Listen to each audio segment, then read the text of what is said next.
নমস্কাৰ, মই সুইটি দাস। 2022 13 অক্টোবৰৰ পৰা বৰ্তমানলৈকে মই জুবিন গাৰ্গৰ সহকাৰী কণ্ঠশিল্পী হিচাপে অনুষ্ঠান পৰিৱেশন কৰি আছিলোঁ আৰু থাকিলোঁ হয়। তো মই মোৰ কেইটামান বিশেষ কথা ক'বলগীয়া আছিল। কথাটো হ'ল যিটো বিতৰ্ক চলি আছে তেওঁৰ অকাল মৃত্যু আৰু north east festival, Siddhartha Sharma, Shekhar Jyoti Goswami, Amritprabha Mahanta, Sandipan Garg whatever যোন গৈছিলে, এই গোটেইখিনিৰ ওপৰত মোৰ কিছুমান ক'বলগীয়া কথা।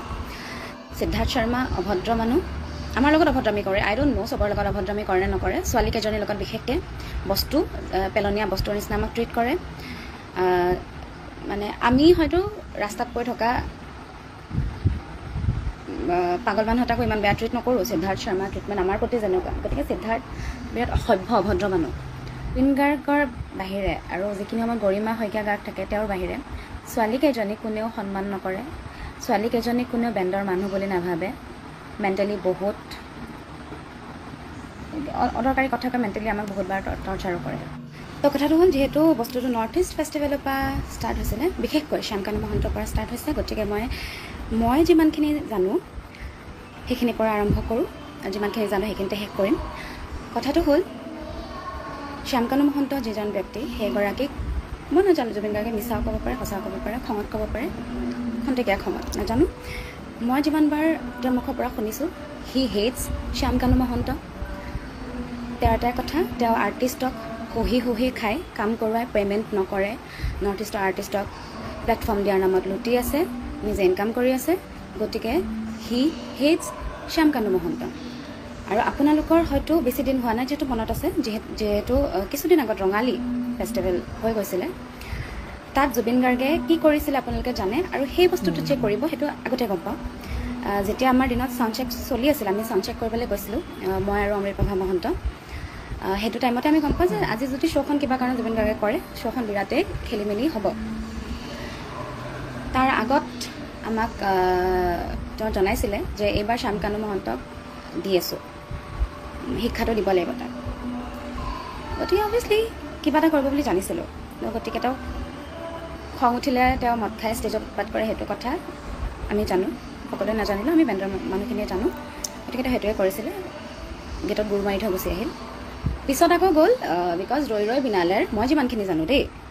সম্পূৰ্ণ সত্য নহ'ব পাৰে, মই যিমানখিনি জানো, ৰৈ ৰৈ বিনালেৰ কিছুমান শ্বৰ্টছ ল'ব লগা আছিলে। ৰঙালীৰ ষ্টেজখন বহুত ধুনীয়া, তাৰ ক্ৰাউডটো বহুত ধুনীয়া, তেওঁক সেই বস্তুখিনি লাগিছিলে। আৰু প্লাছ তেওঁৰ ইমেজটো এটা বেয়া হৈ যায় এই উৎপাতখিনি কৰিলে, বিকজ ৰাইজে নাজানে তেওঁ সেই কামখিনি কিয় কৰিছিল। গতিকে সেইটো কাৰণে তেওঁ পিছত নেক্সট দিনা ৰঙালীলৈ গ'ল, ধুনীয়াকৈ তেওঁ পাৰফৰ্ম কৰি আহিছে এটা গান, তাকো নিজৰ ভিডিঅ' ল'ব আছিল কাৰণে, আৰু পোষ্টাৰ মুকলি কৰিছিলে আই গেছ। গতিকে মই যিমানখিনি জানো, তেওঁ শ্যামকানু মহন্তৰ প্ৰত্যেকটো বস্তু বেয়া পায়। তেওঁৰ শ্ব' ছাকচেছফুল হোৱাটো তেওঁ এটলিষ্ট বিচৰা নাছিল শেষলৈ। প্ৰথমত তেওঁ কৰিছিলে, ব্ৰেণ্ড এম্বেচেডৰ আছিলে, যিহেতু কৰিব লাগিবই, বাট তেওঁ জানে যে শ্যামকানু মহন্ত এক্সপ্লইট কৰে মানুহক পে'মেণ্ট পাতিৰ ক্ষেত্ৰত, প্লেটফৰ্ম দিয়াৰ নামত। গতিকে তেওঁ সেইখিনি জানে, সেইটো কাৰণে তেওঁ যিহেতু ৰেবেল নেচাৰৰ মানুহ, গতিকে তেওঁ সেইখিনি কৰিছিলে। গতিকে নৰ্থ ইষ্ট ফেষ্টিভেলতো তেওঁ কিমান ইচ্ছাকৃতভাৱে গৈছিলে শ্যামকানু মহন্তই কোৱাৰ নিচিনা, সেইটো মই নাজানো ক'বলৈ। আৰু যিহেতু শ্যামকানু মহন্ত কৈছে, মই দেখিছোঁ, সেইটো সত্য নে এআই ভিডিঅ' আই ডোণ্ট ন', কৈছে যে জুবিন নিজে আহিছিলে, আমি তাক হোটেলহে বুক কৰি দিছোঁ। সেনেকুৱা হোৱাহেঁতেন জুবিন গাৰ্গে ইনষ্টাগ্ৰামত দুদিন আগত 17 ছেপ্টেম্বৰত নহয় 16 নে 15ত দিছিল পষ্টটো যে I am coming to Singapore for north east festival বুলি পোষ্ট নিদিলে হয়, যদি তেওঁ অনলি ফুৰিব গ'ল হয়। গতিকে কাক বা তেওঁতো মূৰ্খ বনাইছে, অনলি হি ন'জ। অ'কে, চ' জুবিন গাৰ্গে নৰ্থ ইষ্ট ফেষ্টিভেলৰ কাৰণেই গৈছিলে, শ্যামকানু মহন্তৰ কাৰণেই গৈছিলে, ডেটছ ভেৰি ক্লিয়াৰ মোৰ চকুত। আৰু শ্যামকানু মহন্তৰ এতিয়া কথা সলাই লাভ নাই, আৰু গ'ল, তেওঁৰ কাৰণে গ'ল।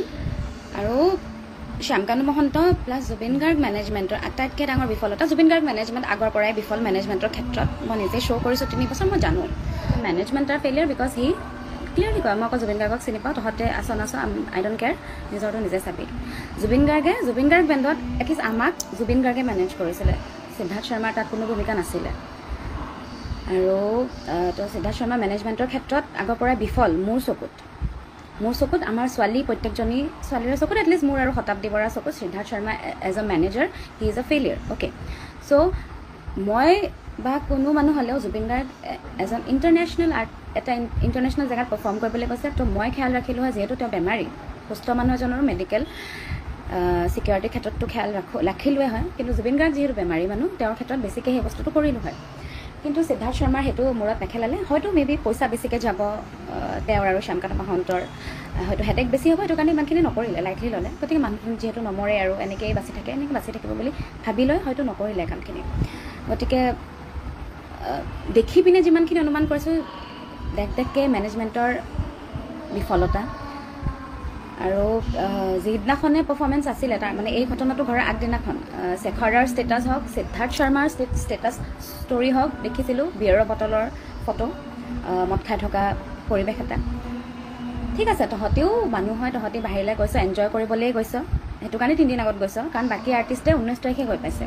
তহঁতি 3 দিন আগত গৈছ গম পালোঁ এনজয় কৰিবলৈ গৈছ তহঁতি যদি জানো যে নিজে এনজয় কৰিবি জুবিন গাৰ্গক অকল জুবিন গাৰ্গক চাবলৈ তহঁতি মানুহ নিব লাগিছিলে ঠিক আছে সেইটো নিব লাগিছিলে কাৰণ তহঁতি যদি জানো নিজে মদ খাই পেল হৈ থাকিবি তহঁতি নিব লাগিছিলে সেই বস্তুটো তো প্ৰথম দিনাখনেই মোৰ খং উঠিছিলে যে ইহঁতে নিজে মদ খাই উৎপাত কৰিছে যদি এইজনৰ বা কি হৈছে ভগৱান জানে এইজনৰতো কি হ'ল আমি জানিলোৱেই তো তেওঁলোকে প্ৰথমৰ পৰা সেইটো আছিলে তাত জুবিন গাৰ্গ বহুত পাৰ্টিকুলাৰ হয় তেওঁ কি মদ খাইছে ক্ষেত্ৰত তেওঁ অকল হুইস্কি খায় হুইস্কিও পাৰ্টিকুলাৰলি ব্লেক এণ্ড হোৱাইট তেওঁ বেলেগ মদ নাখায় আৰু যিটো সময়ত তেওঁ ভুলক্ৰমে বেলেগ মদ খাইছে লগৰ লগত পৰি লগৰ মানুহে এপ্ৰ'চ কৰাৰ পিছত বা কোনোবাই গিফ্ট দিয়া বুলি সেইটো সময়ত এপেক বা দুপেক খোৱাৰ পিছত জুবিন গাৰ্গৰ অৱস্থা অতি শোচনীয় হৈ পৰে জুবিন গাৰ্গে ক'ব নোৱাৰে তেওঁ কি কৰি থাকে কাৰণ তেওঁ হেণ্ডেল কৰিব নোৱাৰে কাৰণ তেওঁ অকল হুইস্কি খায় অকল ব্লেক এণ্ড হোৱাইট খায় চ' ছিংগাপুৰত হয়তো তেওঁৰ এই বস্তুটো সলনি হৈছে তেওঁ বেলেগ মদ বেলেগ কিবা খাইছিলে আৰু অভিয়াছলি চবতে আৰু চব বস্তু মেবি পোৱা নাযায় মোৰ মদৰ বিষয়ে একো জ্ঞান নাই গতিকে মই নাজানিম দেই এইটো কথা তো তাত তেওঁ খেলি মেলি হেৰি কৈছে অভিয়াছলি তাৰ নিচাটো বেলেগ হ'ব দেন পিছদিনাখন গম পালোঁ বিয়েৰ খাইছে জুবিন গাৰ্গে মই জনাত বিয়েৰ খোৱা মই জুবিন গাৰ্গক দেখা নাই তেওঁ মোক এতিয়াও কয় মই যেতিয়া কওঁ পেটটো ওলাইছে তুমি পেটুৱা হৈছা বুলি যেতিয়া কওঁ সেই নহয় 2 বছৰ 3 বছৰ আগতে এদিন বিয়েৰ খাইছিলে পেটটো ওলাই থাকিল তেওঁ সেইটো ডাইলগ দিয়ে গতিকে তেওঁ বিয়েৰ মই জনাত নেখায় ইমান সঘনাই ঠিক আছে তাত খালে গম পাইছোঁ কিন্তু একেটাই কথা তেওঁ যিহেতু অভ্যাস নাই তেওঁ নোখোৱা বস্তু এটা খুৱাব নালাগিছিল খাই নথকা বস্তু এটা তাত পানীত ডুবি মৰাৰ মদ খাই যদি মই পানীত ডুবো মই আজি 100% ডুবি মৰিম যদি মোক কোনো মাৰোঁ বুলি নামাৰেও গতিকে এইখিনি বস্তু খেয়াল ৰাখিব লাগিছিলে ভিডিঅ'টো যি দেখিছোঁ সিদ্ধাৰ্থ শৰ্মাই অলৰেডি নাৱত গৈ নাও চলাই আছে শেখৰদা অলৰেডি তলত আছেই তাৰপিছত জুবিন গাৰ্গ নামিছে গতিকে তাত চাবলৈ তেওঁক নাছিল অমৃতপ্ৰভা মহন্তই কোৱা মতে তেওঁ অলৰেডি ওপৰত গৈ লগৰ বেলেগ এজনী ছোৱালীৰ লগত তেওঁ প্ৰাকৃতিক দৃশ্য উপভোগ কৰি আছিলে কেয়াৰলেছনেছৰ কাৰণে মানুহটো মৰিলে মানুহটো নিজক লৈ বহুত কেয়াৰলেছ হয় তাত গৈ থকা মানুহকেইটা ফূৰ্তিত ছিংগাপুৰ বুলি অতি ভাহি ইমান কেয়াৰলেছ হৈ গ'ল ইয়াত যোনে শেখৰদা এতিয়া সিদ্ধাৰ্থৰ কথা কৈ যিমান চেটছ ভাইৰেল নকৰক কিয় অমৃতপ্ৰভা এতিয়া যিমান যি নকৰক কিয় আজি সন্দীপন গাৰ্গ আহিও পিছত যি নকওক সিদ্ধাৰ্থ শৰ্মা আহি যি নকওক মানুহটো ঘূৰি নাহে প্ৰথম কথা ডিপ ডাউন দে ন' যে তেওঁলোকৰ কেয়াৰলেছনেছৰ কাৰণে মৰিছে মই মতে চাগে মনত থাকে যে হি ইজ জুবিন গাৰ্গ বাহিৰত যোৱাৰ লগে লগে পাহৰি গ'ল যে হি ইজ জুবিন গাৰ্গ গতিকে সেইটো কাৰণে without medical team without security আজি কোনোবাই গুলিয়াই মাৰিব পাৰিলে হয় জুবিন গাৰ্গক হয় নাই শত্ৰুতা থাকে একো ছিকিউৰিটি নাছিল তেতিয়া সেই একেটাই গাফিলতি মেনেজমেণ্টৰ ইনকেপেবল নিজকে এনে অভদ্ৰ মেনেজাৰ কেতিয়াও কেপেবল হ'ব নোৱাৰে ন মই দেখিছোঁ আমি যেতিয়া মনগীতত আফটাৰ পাৰ্টি চলি থাকে লেকচাৰ চলি থাকে মই দেখিছোঁ অংগৰাগ পাপন মহন্তৰ লগত বাদশাহ তালুকদাৰ কেনেকৈ লাগি থাকে তাত বিৰাট বেলেগ এটা মাহল হৈ থাকে কিন্তু মই দেখিছোঁ বাদশাহ তালুকদাৰ মেনেজাৰ বুলি মই তেওঁকে দেখিছোঁ তেওঁ কেনেকৈ থাকে মানুহৰ লগত গতিকে বন্ধ কৰা গতিকে